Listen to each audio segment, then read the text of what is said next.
दोस्तों, welcome back to my channel. आज की इस वीडियो में क्लास 10 का मैथ, जो कि क्लास 10 का मैथ है, इसका सिलेबस बताऊंगा। अगर आप किसी भी बोर्ड से है, या तो फिर हिंदी मीडियम या फिर इंग्लिश मीडियम या फिर सीबीएसई बोर्ड या फिर एनी अदर स्टेट बोर्ड, मैं यहाँ पर एनसीईआरटी बुक जो कि हिंदी मीडियम मेरे पास उपलब्ध है, तो इसी को मैं बताने वाला हूँ। सिलेबस हिंदी इंग्लिश दोनों बताऊंगा कि इसका हिंदी में सिलेबस क्या है और इंग्लिश में क्या है। ओके, बस यहाँ पर लिखा हुआ है हिंदी में। इसको बोलते हैं गणित, गणित का इंग्लिश होता है मैथमेटिक्स। ओके, क्लास 10 का सिलेबस है जो बहुत इंपॉर्टेंट है। सिलेबस उतना ही इंपॉर्टेंट होता है जितना कि आपको इसके अंदर की बातें जानना जरूरी होता है। कितना मोटा बुक है कि इसमें क्या लिखा होगा। ओके, क्लास 10 का मैथ बुक का सिलेबस जानने से पहले, क्लास 10 का मैथ सिर्फ एक ही बुक है, इसका दो बुक नहीं है। सिंगल बुक में ही पढ़ना है पूरा चैप्टर। ओके, इसमें टोटल कितना सिलेबस है, कितना पैटर्न, सब बताऊंगा।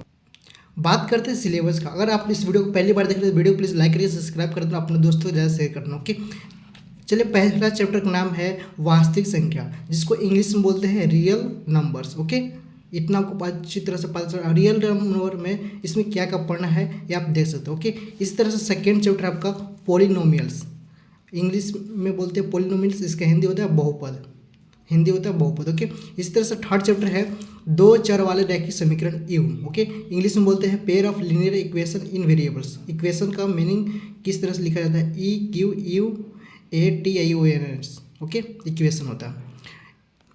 फोर्थ चैप्टर है क्वाड्रेटिक इक्वेशन, जिसका हिंदी होता है द्विघात समीकरण। फोर्थ चैप्टर का नाम है द्विघात समीकरण, जिसका इंग्लिश में बोलते हैं क्वाड्रेटिक इक्वेशन। ओके, टॉपिक इसमें देख लीजिए, सब टॉपिक कौन कौन सा है। फाइव चैप्टर है समांतर श्रेणियाँ, जिसका हिंदी इंग्लिश होता है अर्थमेटिक प्रोग्रेशन। इसी तरह से सिक्स चैप्टर है त्रिभुज, जिसको इंग्लिश में बोलते हैं ट्रायंगल्स। ओके, सेवन चैप्टर है आपका, सेवन चैप्टर है निर्देशांक ज्यामिति, जिसका इंग्लिश होता है कोऑर्डिनेट ज्योमेट्री। ओके, इसी तरह से चैप्टर 8 की बात करते हैं। चैप्टर 8 है त्रिकोणमिति का परिचय, जिसको इंग्लिश में बोलते हैं इंट्रोडक्शन ऑफ ट्रिग्नोमेट्री।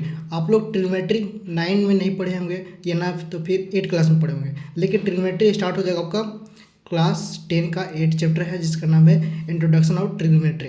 यहाँ से आपका साइन कोस जो भी पढ़ना है सब पढ़िएगा, sine cos, tan cosec sec cot, सारा फॉर्मूला इसमें चलेगा। और फिर इसको और डिस्क्राइब में पढ़ना है आगे, तो आपको 11 12 पढ़ना होगा। ओके, इसी तरह से चैप्टर 9 है। चैप्टर 9 में क्या है, त्रिकोणमिति के कुछ अनुप्रयोग। ओके, जिसका इंग्लिश होता है some application of trigonometry. 9 chapter है वृत्त, जिसको इंग्लिश में बोलते हैं सर्कल।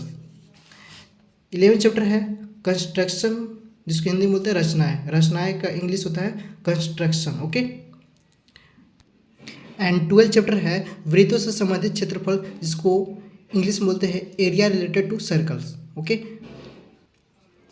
13 चैप्टर है पृष्ठीय क्षेत्रफल और आयतन, surface area and volume, surface area and volume. Okay, surface area and volume, इसमें सब टॉपिक्स आप देख सकते हो कौन कौन सा चैप्टर पढ़ना है। नेक्स्ट जो कि 14 चैप्टर है सांख्यिकी, जिसको इंग्लिश में बोलते हैं स्टैटिक्स। ओके, नेक्स्ट जो कि अंतिम चैप्टर है, जिसका नाम है प्रायिकता, जिसको इंग्लिश में बोलते हैं प्रोबेबिलिटी, जो कि आपने 8 9 में भी पढ़ा होगा स्टैटिक्स और प्रोबेबिलिटी, जो पढ़ते आ रहे होंगे, लेकिन उसी तरह से इसको डिटेल में पढ़ना है। अब इसमें बता दें कुछ इंपॉर्टेंट चैप्टर जो कि जिसमें से क्वेश्चन आता ही है। ऐसा तो हर एक चैप्टर से आता है क्वेश्चन, लेकिन ये आपको कब जानना चाहिए, जब आपका एग्जाम का टाइम आता है, उस टाइम आपको जानना ज़्यादा जरूरी होता है। लेकिन कुछ टॉपिक में बता सकता हूँ, शुरू से बताऊँगा। ओके, वीडियो अगर थोड़ा सा लेंथी होगा, कारण क्या है कि इसमें जो भी इम्पोर्टेंट जहाँ से क्वेश्चन आता है, जो कि एग्जाम में, बोर्ड एग्जाम में पूछा जाएगा, वो आपका आएगा फर्स्ट चैप्टर में यूक्लिड विभाजन पूछेगा। ओके, और इसमें पूछेगा जो कि 2.4 बहुपदों के लिए विभाजन एल्गोरिथम इंपॉर्टेंट है। एंड थर्ड चैप्टर जो है, इसमें प्रतिस्थापन विधि, विलोपन विधि, वर्ज गुणन विधि, ये आपका तीनों इंपॉर्टेंट है।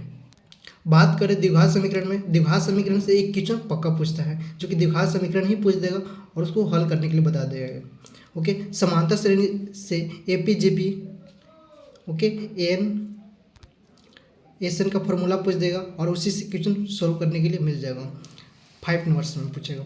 और इसमें पाइथागोरस प्रमेय, इसमें आपका 5 नंबर से क्वेश्चन बनेगा, जो कि पाइथागोरस प्रमेय बनेगा, या तो प्रमेय 1 2 प्रमेय 6.1 से लेकर के 9 तक में 8 और 9 पूछता जरूर है, जो कि पिछला बार पूछा था, इस बार भी पूछा है। हर एक एग्जाम में पूछता है पर में 6.8 और 9 और 6, 7 भी देख लेना। ओके, बात करते हैं कोऑर्डिनेट जियोमेट्री में। तो दूरी सूत्र 1 नंबर पूछेगा, विभाजन सूत्र भी पूछेगा, और त्रिभुज का क्षेत्रफल जो कि 5 नंबर पूछेगा, जो कि आता ही है, मतलब इसको आप पढ़ लिए, जो कि छोटा चैप्टर है और इसे पढ़ने के बाद आपको अच्छी तरह से समझ में आएगा।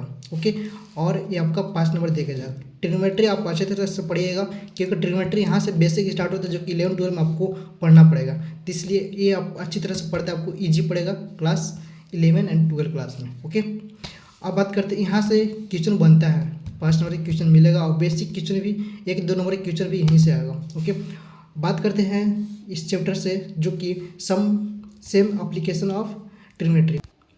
तो यहाँ से आपका ऊंचाई और दूरी वाला फॉर्मूला से रिलेटेड आपका क्वेश्चन आएगा, 5 नंबर का क्वेश्चन आएगा, जिसमें से आपको इतना सारा क्वेश्चन आएगा नहीं कि, बट आपको उसमें से कुछ क्वेश्चन ही बनाना पड़ेगा, या तो फिर 3 नंबर पूछ देगा या 5 नंबर। वृत्त से संबंधित भी क्वेश्चन आता है, इसको भी ध्यान रखिएगा। रचना अगर पूछता है तो अगर रचना अगर आपने सही से पढ़ लिया तो आपको इधर से क्वेश्चन बनाने की जरूरत नहीं है। इसका क्वेश्चन बनाइए शॉर्ट तरीका से, अच्छी तरह से बनाइए, कम समय में अच्छी तरह से बन जाएगा, और मेहनत भी कम लगेगा, और उसका फुल मार्क्स में मिलेगा कंस्ट्रक्शन का। वृत्तों से संबंधित चैप्टर से, इस चैप्टर से क्वेश्चन आते हैं, बट उतना त्रिज्यीय खंड और वृत्त खंड से रिलेटेड आएगा, और चैप्टर से अंदर से क्वेश्चन पूछा जाएगा, बाहर से नहीं पूछेगा।